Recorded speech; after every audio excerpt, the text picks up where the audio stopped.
মৃত্যু এমন একটা জিনিস,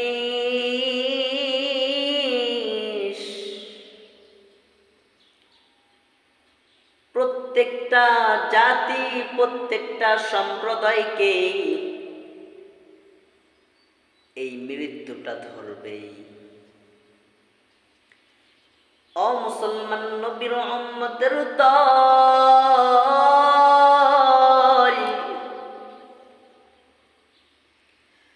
আল্লাহ রাব্বুল আলামিন কুরআনুল কারীমের মধ্যে বলেন, কুল্লু নাফসিন যায়িকাতুল মাউত। প্রত্যেকটা মানুষ, প্রত্যেকটা জীব মৃত্যুবরণ করবে, মৃত্যু থেকে পলায়ন করতে পারবে না। মৃত্যু অবশ্যই অবশ্যই ধরবে। সুম্মা ইলাইনা তুরজাউন। তোমাদেরকে যেখান থেকে বানানো হয়েছে, যেই জায়গার মাটি দিয়ে তোমাকে বানানো হয়েছে, পুনরায় তুমি সেই জায়গার মাটিতেই যাবে। যেই জায়গার মাটি দিয়ে তোমাকে বানানো হয়েছে, সৃষ্টি করা হয়েছে, সৃজন করা হয়েছে, পুনরায় তুমি সেই জায়গায় যাবা। যাওয়ার পর ওই জায়গায় তোমার মৃত্যু হবে। এবার আসুন, মৃত্যু তো আমাদের হবে, এটা প্রত্যেকটা মানুষ আমরা জানি। হোক সে মুসলমান, হোক সে কাফের বেঈমান, হোক সে মুশরিক, প্রত্যেকটা মানুষই জানে আমার মৃত্যুবরণ করতেই হবে। এর মধ্যে কোনো সন্দেহ নাই। সন্দেহ আছে? Any doubt? No, no, never, কখনো নয়। এর মধ্যে কোনো ডাউট নেই যে আমি মৃত্যুবরণ করব। মৃত্যুবরণ করতেই হবে। No chance. বাঁচার কোনো চান্স আছে? আছে? নেই।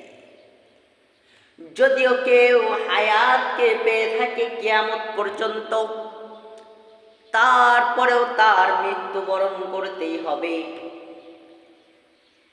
হবে কি হবে না? অবশ্যই মৃত্যুবরণ করতেই হবে। ছোটবেলার একটা কাহিনী মনে পড়ে গেল, না বলে আর পারি না। ছোটবেলায় কি করতাম জানেন? ওই যে ক্লাস 1, 2, 3-তে পড়তাম না, তখন, তখনকার কথা। তখন আমি নিজে কিছু কাহিনী করতাম, নিজে কিছু গল্প বলতাম। কি বলতাম জানেন? তখন তো আর বুঝতাম না যে জান কে কবজ করে, আজরাইল আলাইহিস সালাম আসবে, তখন তো আর জানতাম না। তখন মনে করতাম যে আল্লাহ তাআলা মনে হয় আমাদের জান কবজ করতে আসবে। এই জন্য আমি সবাইকে কি বলতাম জানেন? যে আল্লাহ যখন আমাকে মারতে আসবে, আল্লাহ যখন আমাকে মারতে আসবে, তখন আমি কি করব? আমি ব্যাগের মধ্যে লুকিয়ে যাব, আমি বস্তার মধ্যে লুকিয়ে যাব, তাহলে আল্লাহ আমাকে খুঁজে পাবে না। এটা বলতাম আমি নিজে, বুঝছেন? কি বলতাম? মাটি খুঁড়ে গর্ত করবো, গর্ত খোঁড়ার পর ওর ভিতরে ঢুকাইয়া উপরে কি করব? গাছের পাতা দিয়ে আরেকজনকে বলবো মাটি দিয়ে দাও, তাহলে আল্লাহ আমাকে দেখবে না, আমি আর মরবো না। এটা বলতাম, আমি নিজে বলতাম। কিন্তু মুসলমান যখন বুঝ আসলো, বুঝ আসার পরে যখন দেখলাম যে না, মৃত্যুবরণ করতেই হবে আমাদেরকে, এর মধ্যে কোনো ডাউট নেই, তখন বুঝে গেলাম যে মৃত্যুটা বরণ করতেই হবে। যদিও আমি গাছের মধ্যে লুকাই, হযরত জাকারিয়া আলাইহিস সালামকে গাছের মধ্যে লুকাইতে হয়েছিল। লুকানোর পর গাছটাকে খণ্ড 2 ভাগ করে ফেলা হয়েছে। 2 ভাগ করার পর কি হয়েছে? বলে তিনিও দুই ভাগ হয়ে গিয়েছে। ফেরাউন কত ক্ষমতাবান ছিল, নিজেকে খোদা দাবি করতো। হ্যাঁ, নিজেকে কি দাবি করতো? আল্লাহ দাবি করতো। তো এই ফেরাউনও কিন্তু নীল নদের মধ্যে পড়ে কি করছে ভাই? মারা গেছে।